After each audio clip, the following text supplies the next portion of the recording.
A'udzu billahi minasy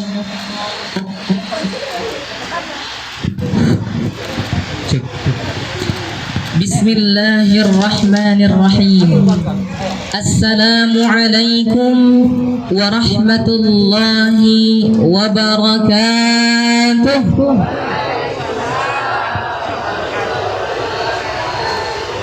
Alhamdulillah.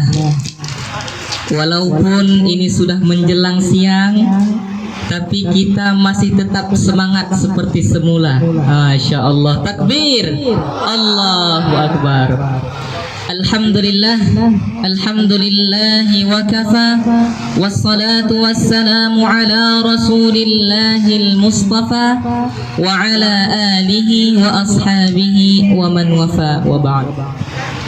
Tentunya tak lupa kita memanjatkan puji syukur atas kehadiran Allah Subhanahu wa taala, yang mana Allah masih memberikan kita segala nikmat, Masya Allah.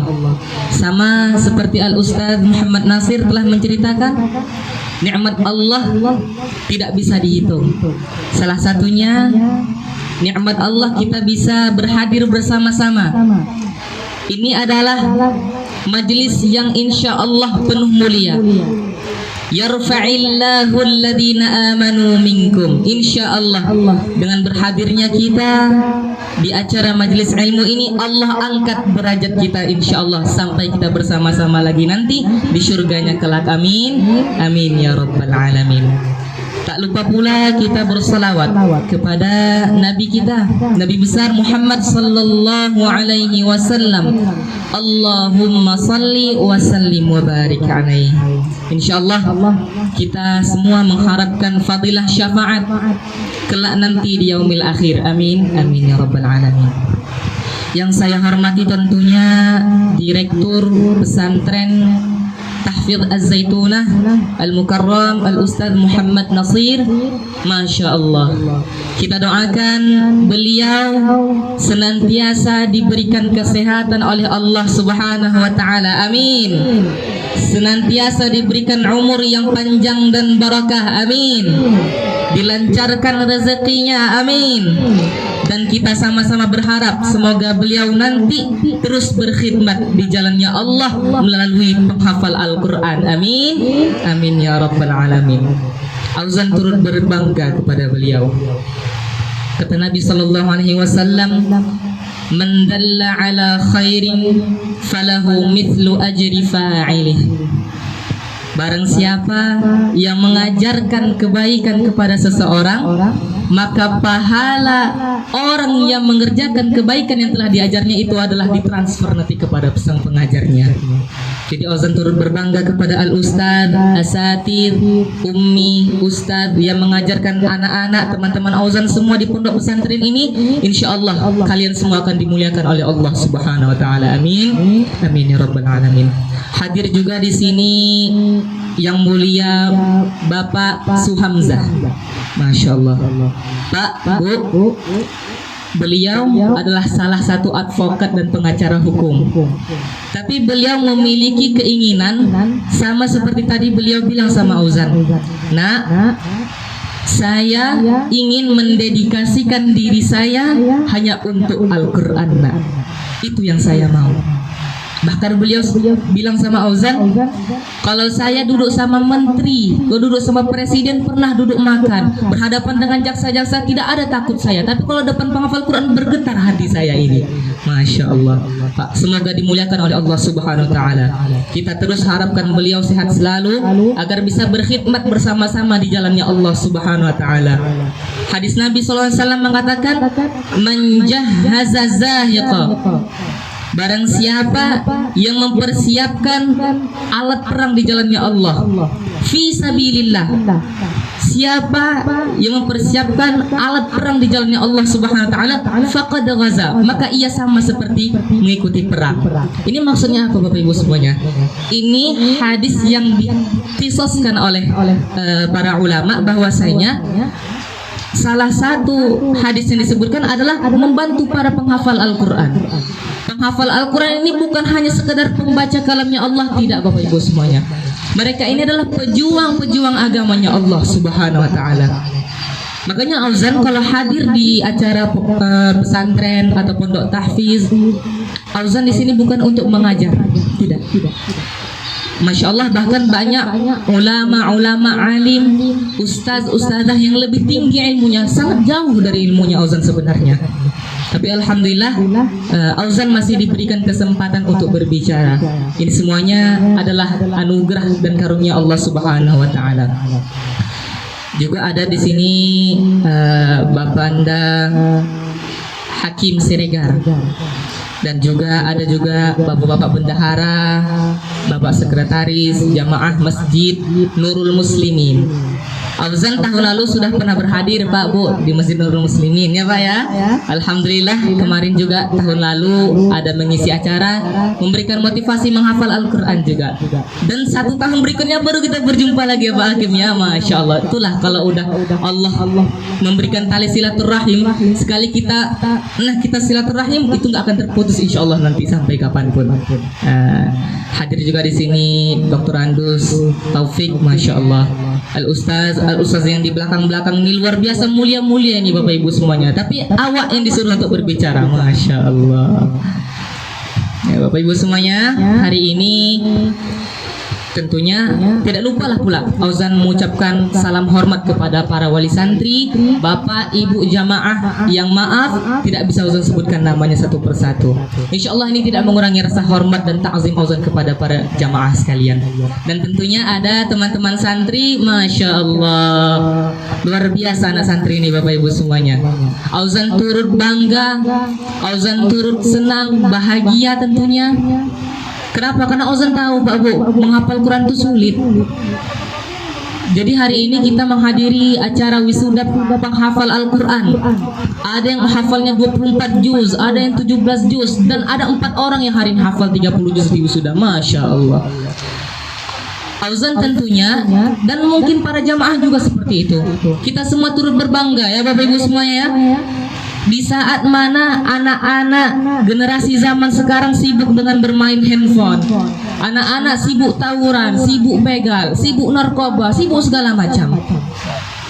Bahkan ada orang yang bilang permasalahan kita ini sekarang ada 3. Kalau kita di masa anak-anak dan remaja, permasalahan itu game online.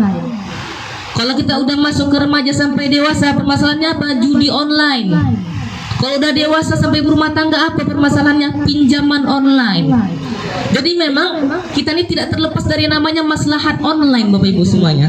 Makanya Auzan setiap hadir di pondok tahfiz, Auzan selalu bilang benteng terakhir generasi bangsa kita ini adalah pondok pesantren.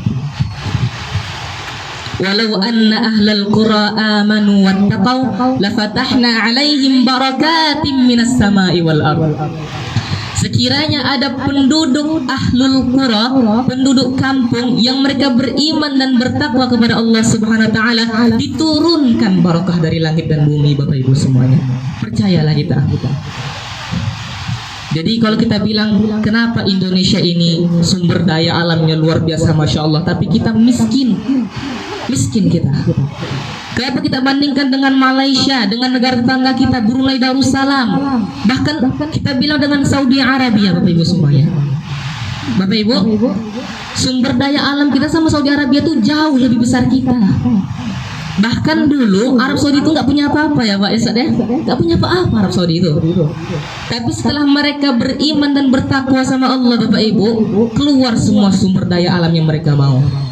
Sekarang mereka jadi penghasil minyak terbesar kedua di dunia. Karena apa? Penduduknya beriman dan bertakwa sama Allah. Jadi Masya Allah, hari ini ada pondok tahfiz, ada pondok pesantren yang masih membimbing generasi bangsa ini. Auzan turut bangga dan bersyukur kepada para ustadz, ustadzah, ibu-ibu yang membina, Ustadz Muhammad Nasir dan bahkan donaturnya. Auzan luar biasa, sungguh haru pada hari ini. Insya Allah semua yang kita lakukan ini Bapak Ibu semuanya untuk mendapatkan syafaat kelak nanti di yaumil akhir. Kata Nabi sallallahu alaihi wasallam, syafaat kelak nanti di yaumil akhir, umatku akan mendapatkan 3 perkara syafaat. Yang pertama adalah syafa'atun nabiyyin, syafa'atul rasul, syafaatnya Rasulullah sallallahu alaihi wasallam. Tentunya dengan kita banyak bersalawat, dengan kita banyak memberikan fadilah, pujian kepada Nabi sallallahu alaihi wasallam, nanti akan dilihat oleh Nabi nanti di akhir zaman Bapak Ibu semuanya. Ada lagi syafa'atun salihun, syafaat orang-orang yang salih. Hari ini kita berkumpul Masya Allah bersama orang-orang yang salih. Anak penghafal Quran, pejuang Al-Quran, pengajar Al-Quran, pembimbing Al-Quran. Ini orang-orang yang salih. Kelak nanti kita di yaumil akhir, di alam kebangkitan nanti kita berkumpul dengan orang-orang yang kita cintai semasa di dunia Bapak Ibu semuanya. Kalau kita berkumpul dengan tempat maksiat, kelak di akhir zaman, begitu juga tempat kita nanti di hari akhirat. Kalau kita berkumpul seperti dengan orang-orang yang saleh, dengan para penghafal Quran, insya Allah penghafal Quran itu dapat juga memberi syafaat kelak nanti di yaumil akhir Bapak Ibu semuanya. Dan yang ketiga apa? Itulah syafaatul Quran. Sebagaimana kata Nabi Sallallahu Alaihi Wasallam, Masya Allah, ini dah luar biasa angin. Bu, Nabi pernah bilang, Iqra'ul Quran fa innahu ya'ti yaumal qiyamah. Baca saja Al-Quran, maka kelak nanti Al-Quran itu akan datang pada hari kiamat. Syafi'an li ashabi, sebagai pemberi syafaat kepada sahabatnya. Nah Bapak Ibu semuanya, ada ulama yang mentafsirkan lebih dalam dari hanya perkataan syafaat ini. Syafaat ini juga diartikan para ulama sebagai hal yang genap. Sebagaimana dalam surah Al-Fajr mengatakan, wal fajr walayalin ashr wasyaf'i wal watr, dan demi genap dan demi ganjil. Kenapa syafaat ini juga disebut dengan genap ibu-ibu semuanya? Karena kalau kita datang kelak nanti di yaumil akhir, kita hanya seorang diri saja. Walaqad ji'tumuna furada, dan kelak nanti kamu akan bertemu dengan Tuhanmu furada, sendiri saja ibu-ibu semuanya. Nah, maka ketika datang syafaat ini mereka menjadi genap. Ketika kita datang di negeri orang, mungkin kita nggak jumpa, nggak kenal dengan siapapun. Tiba-tiba kita ada saudara, ada kenalan, senang hati kita, Masya Allah, senang hati kita Bapak Ibu. Begitu juga lah agaknya kira-kira nanti kita di alam akhirat nanti. Nah, jadi teman-teman semua, terkhusus buat teman-teman yang wisuda, Auzan bukan mengajari, tidak. Kalian ini juga pejuang Al-Quran. Kalian juga pejuang Al-Quran. Cuma satu yang ingin Auzan sampaikan, jadilah penghafal Al-Quran sejati. Teman-teman, ketika kita menghafal, itu adalah suatu hal yang mulia. Tetapi kita ketika memurajaahkannya, ketika kita sudah hafal hafalan tersebut, maka kita sudah menjadi pejuang Al-Quran. Jadi pejuang Al-Quran itu nggak mudah teman-teman semuanya. Jangan Auzan bilang sama teman-teman semuanya, anak santri dimanapun Auzan berada, Auzan bilang, kita jangan sampai menjadi mantan penghafal Quran. Maaf, jangan sampai ketika kita sudah hafal 30 juz, kita sudah merasa, oh diriku sudah cukup, oh diriku sudah pantas. Bahkan Auzan sendiri saja nggak seperti itu. Nggak ada Auzan bilang, walaupun kata orang Auzan penghafal Quran juara 2 Arab Saudi begini begitu, nggak Auzan bilang diri Auzan bagus Bapak Ibu semuanya. Semuanya punya kekurangan. Teman-teman, Allah berfirman, "Tsumma awratsnal kitaba alladziina astafaina min ibadina." Ada sekelompok hamba kami, kata Allah, yang telah kami wariskan Al-Quran kepada mereka, tetapi mereka menjadi 3 golongan yang berbeda. Yang pertama siapa teman-teman? Faminhum zalimul li nafsi. Mereka yang diberikan kitab sama Allah, tapi mereka menjadi zalim terhadap diri sendiri. Jangan sampai, na'udzubillah, jangan sampai kita seperti itu. Wa minhum muqtasid, ada yang mereka cukup untuk diri mereka sendiri. Wa minhum sabiqum bil khairati biiznillah, ada yang mereka mengejar dan mengajarkan kebaikan dengan izin Allah Subhanahu wa taala. Jadi insyaallah kita sama-sama teman-teman yang sudah hafal, terus kita perdalami ilmu insyaallah. Kita harus jadi orang penghafal Quran yang sabiqum bil khairat. Jangan hanya muqtasid, jangan hanya untuk diri kita sendiri saja. Kita harus menebar kebaikan kepada teman-teman yang lainnya. Makanya Bapak Ibu, ini juga sudah mau masuk waktu zuhur. Auzan sedikit menceritakan tentang kisah masa lalu Auzan. Auzan ini Ibu-ibu semuanya terlahir dari keluarga seorang ayah tukang jahit, Ibu-ibu. Jadi bahkan banyak orang yang bilang, nak, dulu bahkan tadi bapak-bapak tadi juga bilang, Abi Auzan itu penghafal Quran, nak. Tidak, Pak. Lulusan pesantren? Tidak, Pak. Pekerjaannya apa? Guru ngajar, mengajar ngaji? Iya, mengajar. Tapi beliau pekerjaannya tukang jahit dahulu, Bapak Ibu semuanya. Umi Auzan juga sebagai guru madrasah aliyah di negeri, sudah mendapatkan sertifikasi. Tapi ketika Auzan lahir, beliau memutuskan untuk berhenti, nggak bekerja lagi, Ibu semuanya. Beliau memutuskan untuk mengasuh Auzan dengan tangan sendiri, karena mereka niat, ya Allah, kalau aku punya anak, akan kujadikan anakku anak penghafal Quran. Auzan 4 tahun lama mereka tunggu-tunggu, ibu-ibu semuanya. Jadi ketika Auzan lahir, Auzan dibimbing dengan bacaan-bacaan Al-Quran.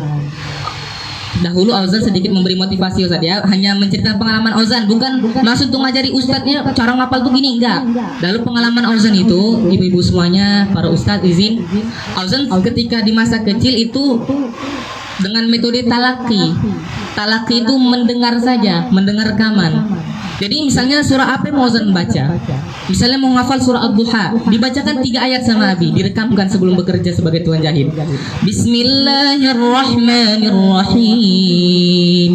Wadduha wallaili idza saja ma wadda'aka rabbuka wa ma qala. 3 ayat. Nah, diulang-ulang sama Abi selama 20 menit. Setelah itu Auzan diperdengarkan saja sambil bermain, sambil apa, dah diperdengarkanlah surah rekaman itu. Setelah Abi kembali bekerja, ditanya, "Nak, udah bisa?" Kalau belum bisa, dibimbing Abi lagi. Jadi Auzan memang dahulu dibimbing ibu-ibu semuanya, tidak menghafal sendiri. Nah, jadi setelah usia 6 tahun, 7 tahun, Auzan mulai menghafal sendiri. Sebenarnya Auzan di usia 4 tahun sudah bisa hafal Quran, sudah bisa baca Quran, ibu bapak semuanya. Tapi Auzan nggak diberikan izin untuk menghafal Quran sendiri, karena nanti takutnya apa? Menghafal Quran perlu dasar yang bagus. Maka ketika kita menghafal, dasarnya salah, ketika mau mengulangi hafalannya salah tadi, kita perbaiki, udah susah deh itu. Nah, makanya kata Abi, nak, tetap Abi bimbing ya, walaupun sudah bisa baca Quran. Setelah usia 7 tahun, ibu-ibu semuanya, bapak-ibu semuanya, Auzan berubah lagi metodenya. Kalau tadi talqin, kalau ini talaki. Nah, maaf, salah. Talqin tadi mendengar, kalau ini talaki, memperdengarkan. Pasti teman-teman semuanya sudah akrab dengan metode talaki. Jadi sebelum Auzan menghafal, Auzan memperdengarkan sama Abi dulu, ibu-ibu semuanya. Dan cara menghafal Auzan itu tikrar, mengulang-ulang saja. Contoh apa mau yang hafal? Al-Muluk. Tabarakalladzi biyadihil mulku wa huwa ala kulli syai'in qadir. Dilihat saja mushafnya. Warattilil Qur'ana tartila. Bacalah Al-Quran dengan tartil. Jadi banyak orang yang kalau dia mau menghafal, mungkin teman-teman juga seperti itu kan. Auzan, kata teman-teman santri itu, ngapal Quran ini sulit kali, nggak masuk-masuk. Auzan bilang, ngafal Quran memang sulit, tapi Allah sudah beri garansi bahwasanya menghafal Quran itu mudah. Walaqad yassarnal Qur'ana lizikri fahal mim muddakir. Dan sungguh telah Allah mudahkan Al-Quran bagi yang mau, Bapak Ibu semuanya. Jadi kalau ada yang bilang aku susah ngafal Quran, pertanyaannya teman-teman, yang susah dan salah itu di Qurannya atau diri kita sendiri? Diri kita sendiri.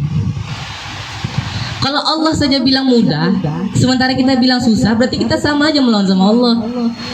Nah, tapi memang menghafal Quran itu perlu niat yang ikhlas, perlu kesenangan hati. Jangan ketika kita menghafal tujuan kita hanya untuk setor sama ustadz, habis itu udah. Itulah yang membuat kita tidak mau menjaga hafalan kita tadi. Kita hanya setor hafalan, setelah itu udah. Nah, jangan. Makanya Auzan dulu, teman-teman, Bapak Ibu semuanya, sebelum menghafal itu Auzan dibilang, Auzan, kalau mau menghafal, senyum dulu ke cermin. Kalau belum bisa senyum, jangan ngafal. Berarti Ozan masih tersiksa dengan hafalan Quran. Gak mau Al-Quran kalau Ozan masih belum bisa senyum. Senyum dulu nak. Nah begitulah teman-teman semuanya. Jadi alhamdulillah ibu-ibu, bapak ibu semuanya, teman-teman semuanya, closing ceremony mungkin sedikit saja penutup Ozan. Yakinlah dengan keberkahan Al-Quran. Yakinlah dengan keberkahan Al-Quran itu bukan hanya akhirat, dunia pun insya Allah akan kita dapatkan. Teman-teman semuanya, Ozan lahir dari keluarga yang sederhana. Bahkan ketika Ozan menghafal, banyak orang yang bilang, untuk apa ngafal Quran? Enggak juga kaya, enggak bikin sukses. Kenapa ngafal Quran? Begini begitu segala macam. Kata Abina, jangan dilawan perkataan orang itu. Kalau dilawan, kita nggak bisa ngasih bukti. Kita bilang lah ngafal Quran tuh, oh nanti tengok lah ngafal Quran tuh mudah, ngafal Quran tuh diberikan kesuksesan. Nah, nggak bisa. Buktikan dengan perbuatan yang nyata. Nanti kalau Ozan sudah berbuat dengan nyata, kita tunjukkan inilah keberkahan Al-Quran. Maka Bapak Ibu semuanya, setelah Ozan bilang Bi, kapanlah kita bisa bisa bangun pondok tahfiz. Ozan pengen bangun rumah tahfiz. Ozan pengen ini, pengen itu. Kata Abi, nak, jangan banyak minta kalau kita masih bermain-main dengan Al-Quran. Harus serius dulu. Kalau Ozan hafal 30 juz, gak Ozan minta pun Allah nanti yang ngasih. Kuncinya minta ridhonya Allah dulu nak. Dan alhamdulillah ibu-ibu semuanya, bapak ibu, setelah Ozan hafal 30 juz, Ozan sering mengikuti perlombaan. Salah satunya musabaqah tilawatil Quran tingkat provinsi Sumatera Utara. Hafalan 30 juz, alhamdulillah Ozan juara 1. Walaupun itu pesertanya maksimal 23 tahun ibu-ibu. Ozan peserta termuda, nggak ada yang seperti Ozan. Nah, karena Ozan juara 1 naik ke nasional. Saat itu nasionalnya di Maluku Utara. Alhamdulillah Ozan kembali juara 1 lagi ibu-ibu semuanya, bapak ibu. Jadi pesertanya itu bahkan idola Ozan sendiri ketika Ozan menghafal, jumpa saat itu di nasional ibu-ibu semuanya. Dan alhamdulillah itulah qadarullah Ozan dapat juara 1. Nah, ada lagi ikut musabaqah nasional yang adakan Kedutaan Arab Saudi selembaga seluruh Indonesia ini. Nah, Ozan dapat juara pertama lagi hafalan 30 juz alhamdulillah. Saat itu bulan September 2022 itulah Ozan diundang ke Arab Saudi ibu-ibu. Jadi ketika Ozan diundang itu rasanya nggak nyangka kok bisa Ozan pergi ke Arab Saudi. Nah, cuman kata Abina, urusan menang atau enggak nanti itu urusan Allah. Tapi berikan yang terbaik dulu untuk penampilan kita nak. Ingat nak, kita setiap tahun selalu menonton orang. Saat ini kita ditonton orang nak. Jadi harus semangat. Ozan bilang kan, Ozan mau pengen bunga pondok tahfiz, pengen itu pengen itu. Inilah semuanya Allah kasih. Dan alhamdulillah ibu dunia. Tahun 2021 Ozan juara 1, dapat bonus 100 juta rupiah dari Gubernur Sumatera Utara. Tahun 2022 ikut nasional di Kedutaan Arab Saudi, dapat 60 juta ibu-ibu semuanya hadiah rewardnya. Tahun 2022 waktu di internasional Arab Saudi, Ozan dapat juara kedua. Itulah Allah kasih 750 juta rupiah ibu-ibu. Makanya setelah Ozan pulang dari Arab Saudi, Ozan bilang, Mi kita dapat juara. Apa kata Mina? Uangnya bisa kita buat pondok tahfizul Quran gak nak? Itu yang pertama kali dibilang Abi. Jadi kata orang, kenapa nggak bangun ruko? Abinya tukang jahit, punya skill yang bagus. Bahkan banyak nanti orang-orang customernya.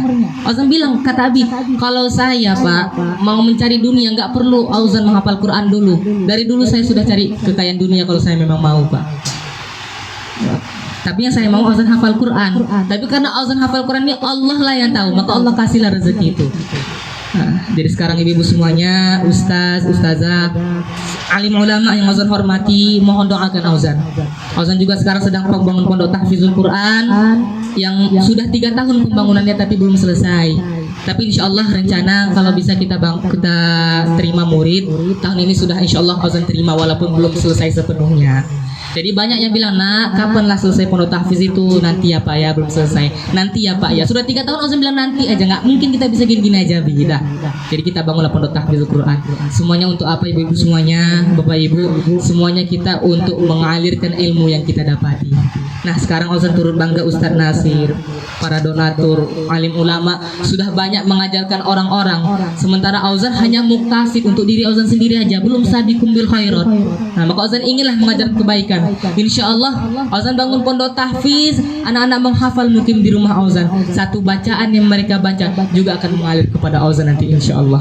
Jadi teman-teman terakhir, yang masih menghafal, tetap semangat kita menghafal Quran. Tetap semangat kita menghafal Quran. yakinlah bahwasanya menghafal Quran itu insya Allah akan diberikan kesuksesan dunia akhirat oleh Allah Subhanahu Wa Taala. Jangan kita gengsi kita anak pondok pesantren, jangan pondok pesantren itu untuk apa? Kita bilang pondok pesantren itu keren. Kenapa?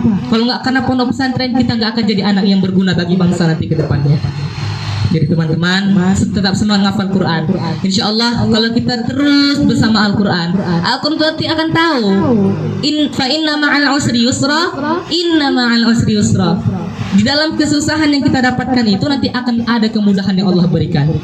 Insya Allah pahalanya nanti bukan hanya tanggung-tanggung dunia saja, pahalanya nanti surga yang Allah janjikan yang paling tertinggi sama kita. Para penghafal Quran sebelum masuk ke surga bukan langsung masuk surga teman-teman. Allah suruh baca dulu kita, tartilkan Al-Quran dulu. Iqra wartab. Baca dan tartilkan dulu Al-Quranmu. Warattil kama kunta turattilu fid dunya, fa inna manzilaka 'inda akhiri ayatin taqra'uha. Maka nanti setiap bacaan yang kamu bacakan itulah posisi terakhir kedudukanmu di surga. Kita hafal 30 juz, kita yang paling tinggi. Insya Allah kita bersama-sama dengan Nabi Muhammad SAW. Jadi ibu semuanya, bapak ibu, kita tetap bangga, terharu. Mau ustaz, mau pengajar, mau wali santri, kita semua terharu pada hari ini. Masih ada orang yang peduli dengan pendidikan agamanya Allah Subhanahu Wa Taala. Insya Allah doakan Auzan selalu. Semoga Auzan dan keluarga juga bisa mengikuti jejak oleh ustadz-ustadz yang mulia, alim-alim yang terkenal, supaya bisa menjadi sabiqun bil khairati biiznillah. Itu saja yang bisa saya sampaikan. Wabillahi taufiq wal hidayah. Wassalamualaikum warahmatullahi wabarakatuh.